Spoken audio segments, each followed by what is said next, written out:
అంధుల గుండె చప్పుడు visually challenge employees association YouTube channel. మా ఛానల్ సబ్స్క్రైబ్ చేయండి, లైక్ చేయండి, షేర్ చేయండి, కామెంట్ చేయండి.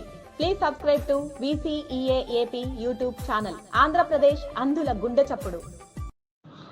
డియర్ ఫ్రెండ్స్, నా పేరు Ravindra Babu, state president visually challenge employees association Andhra Pradesh. నేను ఇక్కడ ఒక 2 PDFలని పోస్ట్ చేయడం జరిగింది. అవి ఏమిటంటే, ఆంధ్రప్రదేశ్ ప్రభుత్వం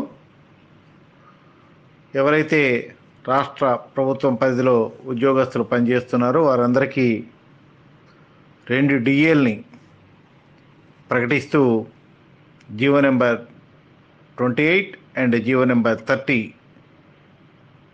issued by Finance Department dated 15/3/2024 పేరుతో రిలీజ్ చేయటం జరిగింది.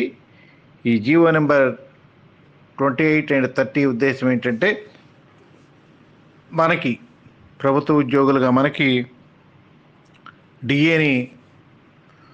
ఒక డిఏని అంటే 1st January 2023కి సంబంధించినటువంటి డిఏని 3.64%, అలాగే 1st July 2023కి సంబంధించినటువంటి డిఏని 3.64% ఎన్హాన్స్ చేస్తూ ఈ జీవోలను విడుదల చేయడం జరిగింది. అయితే ఈ జీవోల్లో ఉన్నటువంటి విచిత్రం ఏంటంటే కనుక, ఒక డిఏ వచ్చేసరికి ఏప్రిల్ శాలరీలో వేసుకొని మేలో తీసుకోవాలి, ఇంకొక డిఏని జూలై శాలరీలో వేసుకుని ఆగస్టులో తీసుకోవాలి. అర్థమైంది అనుకుంటున్నాను మీ అందరికీ. ఒక డిఏ జీవో నెంబర్ 28 ప్రకారం ఏదైతే 3.64% ఎన్హాన్స్ చేశారో ఆ డిఏకి సంబంధించినటువంటి మనకి శాలరీలో కలుపుకోవడానికి ఏప్రిల్ నెల జీతంలో, అంటే ఈ నెల జీతంలో వేసుకోకూడదు, ఏప్రిల్ నెల జీతంలో వేసుకొని మే నెలలో తీసుకోవాలి.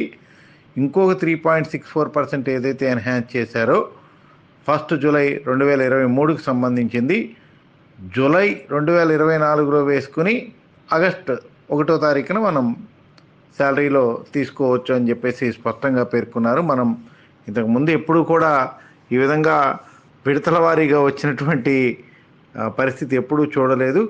ఆ జీవో ఇచ్చినటువంటి మంత్ నుంచి అది ఇంప్లిమెంట్ అవుతూ వస్తాయి. బట్ ఇవన్నీ కూడా విడతల వారీగా మనం గత కొన్ని సంవత్సరాలుగా చూస్తూ ఉన్నాం. దాంట్లో భాగంగానే ఇవి కూడా రిలీజ్ చేశారు. బట్ ఏదో అంటారు కదా, దాన్ని బట్టి మనకి అర్థమయ్యేది ఏంటంటే కనుక, వచ్చిందే చాలా అన్న దీంతో మనం అడ్జస్ట్ అవ్వాల్సినటువంటి పరిస్థితి ఏర్పడింది.